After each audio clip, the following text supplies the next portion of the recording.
Before we dive in, I've got something for you. If you're studying for the ARE, you don't need to figure it out alone.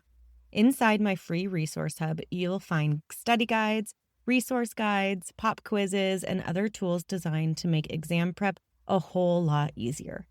Head to dci.beyoungdesign.com/resources or check the link in the show notes to grab it now. It's completely free. All right, enjoy the show. It can be really overwhelming that you have no idea what they're talking about.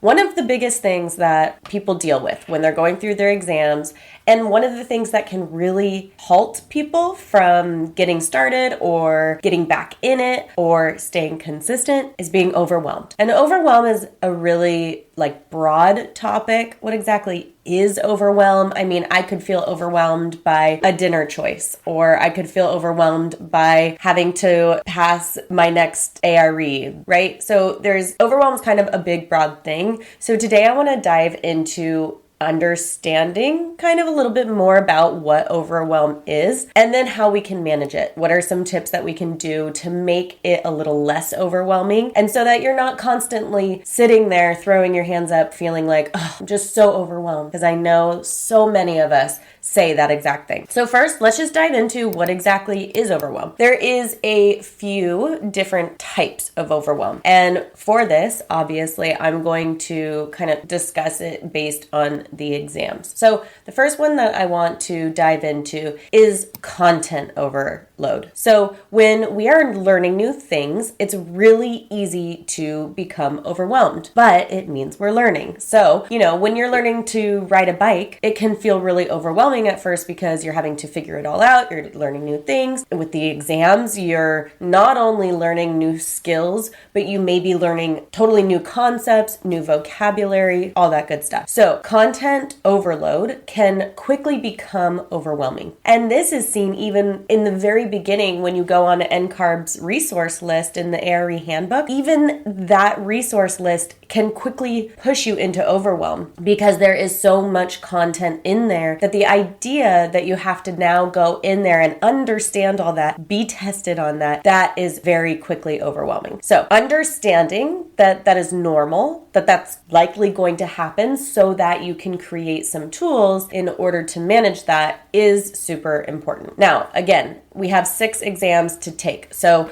not only the content overload, but even just the exam overload. There is a wealth of knowledge that we need for these exams. And I would say also the thing that can quickly feel overwhelming is people who are taking these exams. You, for example, have gone through school, right? You have worked in the profession. You understand architecture, likely at a deep level. And yes, there are some people who take their exams well in school, but still, you understand architecture at a pretty deep level. And likely you're pretty passionate about it. And what can feel overwhelming is when you go in and start to learn what is on these exams and you go through the content, it can be really overwhelming that you have no idea what they're talking about in some instances, right? We often come into these exams with a lot of optimism because we love what we're doing, we're passionate, we're excited to get this next stage going, we want to be licensed, and then we get in there and it's like, what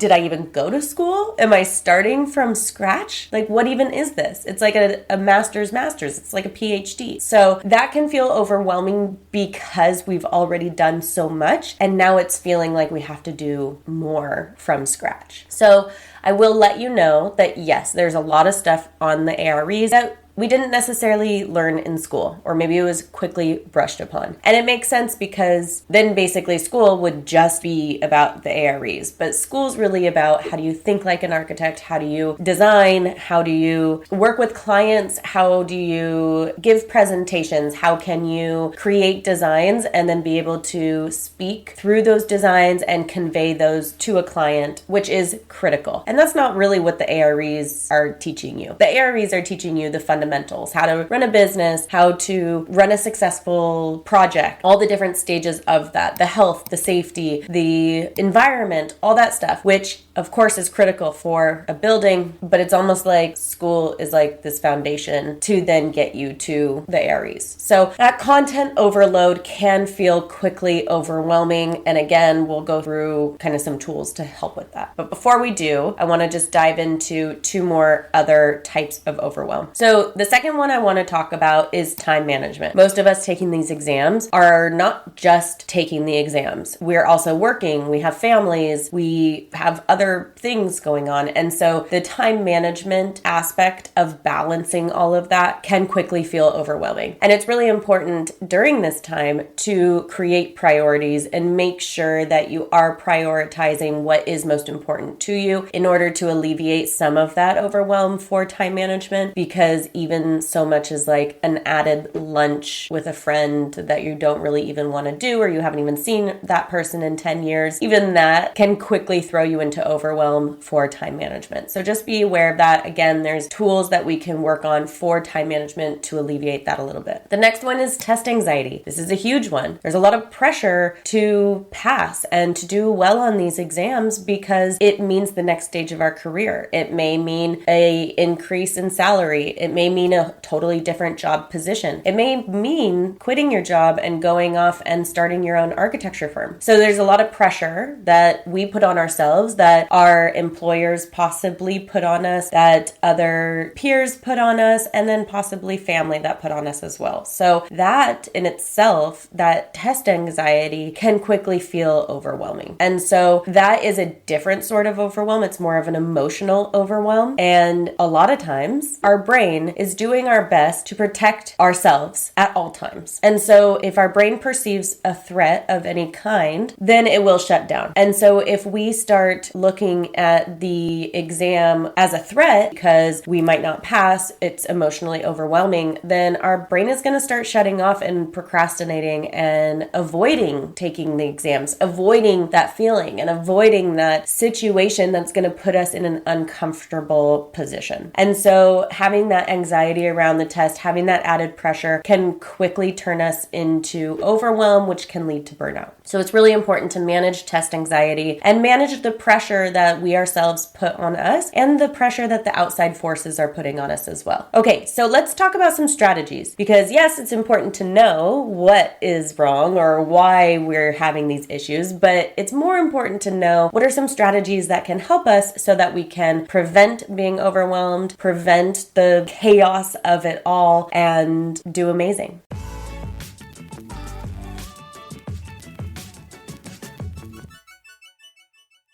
Thanks for listening today. Hey, remember, you've got free resources waiting for you at dci.beyoungdesign.com/resources.